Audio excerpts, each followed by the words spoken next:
कला लोगों की संस्कृति में एक बहुमूल्य विरासत है। जब कोई कला की बात करता है तो आमतौर पर उसका मतलब नजर आने वाले कला से होता है, जैसे वास्तुकला, मूर्तिकला या चित्रकला।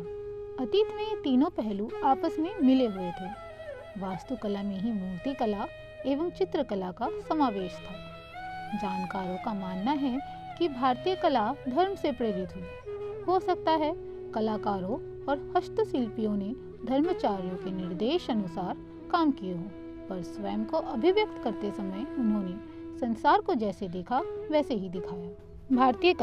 भारतीय कला अपनी प्राचीनता तथा विविधता के लिए मशहूर रही है। आज जिस रूप में कला शब्द बहुत ही व्यापक और बहुअर्थी हो गया है, प्राचीन काल में उसका एक छोटा हिस्सा भी नहीं था। जैसे जैसे मनुष्य सभ्य होता गया, उसकी जीवन शैली के साथ साथ उसका कला पक्ष भी मजबूत होता गया। जहाँ पर एक और मिट्टी के बर्तन, भवन तथा अन्य उपयोगी सामानों के निर्माण में वृद्धि हुई, वहीं पर दूसरी ओर आभूषण, मूर्तिकला, गुफा चित्रकारी आदि का भी विकास होता गया।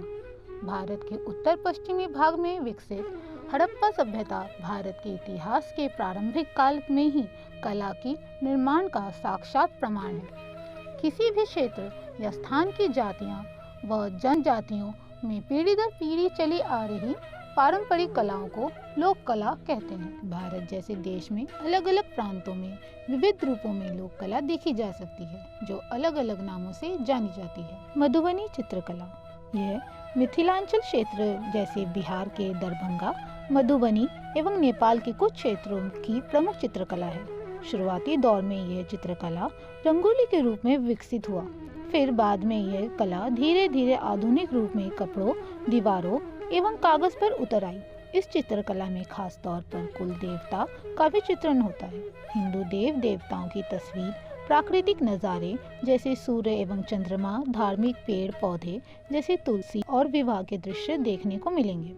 इसे घर के 3 खास जगहों पर बनाने की परंपरा है, जैसे पूजा स्थान, विवाहितों के कमरे में और शादी या किसी खास उत्सव पर घर की बाहरी दीवारों। मधुबनी पेंटिंग में जिन देवी देवताओं का चित्रण किया जाता है वे हैं माँ दुर्गा, काली, सीताराम, राधा कृष्ण, शिव पार्वती, गौरी गणेश और विष्णु के 10 अवतार इत्यादि। इन तस्वीरों के अलावा कई प्राकृतिक और सुंदर नज़ारों के भी चित्रण की जाती है। पट चित्रकला, पट का अर्थ कपड़ा होता है। यह उड़ीसा के पारंपरिक चित्रकला है। इस चित्रकला में सुभद्रा, बलराम, भगवान जगन्नाथ, 10 अवतार और कृष्ण के जीवन से संबंधित दृश्यों को दर्शाया जाता है। पिथोरा चित्रकला, यह गुजराती के राठवास और भील जनजाति के लोगों की पारंपरिक चित्रकला है। कलमकारी चित्रकला, कलमकारी का शाब्दिक अर्थ है कलम से बनाए गए चित्र। यह भारत के प्रमुख लोक कलाओं में से एक है। कलमकारी एक हस्तकला का प्रकार है जिसमें हाथ से सूती कपड़े पर रंगीन ब्लॉक से छाप बनाई जाती है। कलमकारी शब्द का प्रयोग कला एवं निर्मित कपड़े दोनों के लिए किया जाता है।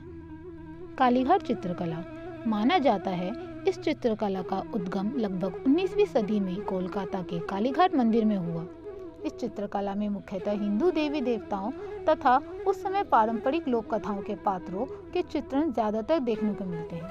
प्राचीन समय में इस कला के चित्रकार विभिन्न देवी देवताओं का चित्रण इस कला के द्वारा लोगों को पटचित्र में गा गा कर सुनाया करते थे। इस शैली के चित्रकला में चित्रकार लंबे लंबे कागजों में रामायण, महाभारत व अन्य किंवदंतियों पर आधारित दृश्य का चित्रण करते तथा गा कर चित्रण के व्याख्यान करते। फर्श चित्रकला, यह भारत की प्राचीन सांस्कृतिक परंपरा और लोक कला है। अलग अलग प्रदेशों में अलग अलग नामों से जानी जाती है।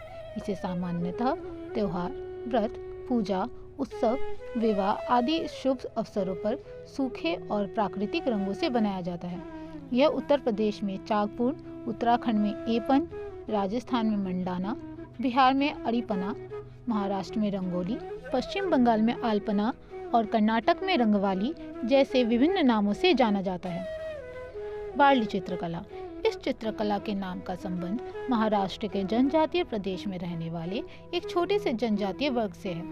यह अलंकृत चित्र गोंडा तथा कोल जैसे जनजातीय घरों और पूजा घरों के फर्श और दीवारों पर बनाए जाते हैं। वृक्ष, पक्षी, नर तथा नारी मिलकर एक वारली चित्र को पूरा करते हैं। यह चित्र शुभ अवसरों पर आदिवासी महिलाओं द्वारा दिनचर्या के एक हिस्से के रूप में बनाए जाते हैं। इन चित्रों की विशेष वस्तु प्रमुखता धार्मिक होती है और ये साधारण और स्थानीय वस्तुओं का प्रयोग करके बनाए जाते हैं और इसका उपयोग एक अलग रंग की पृष्ठभूमि पर वर्गाकार, त्रिभुजाकार तथा वृत्ताकार आदि रेखांकनीय आकृतियों के माध्यम से किया जाता है।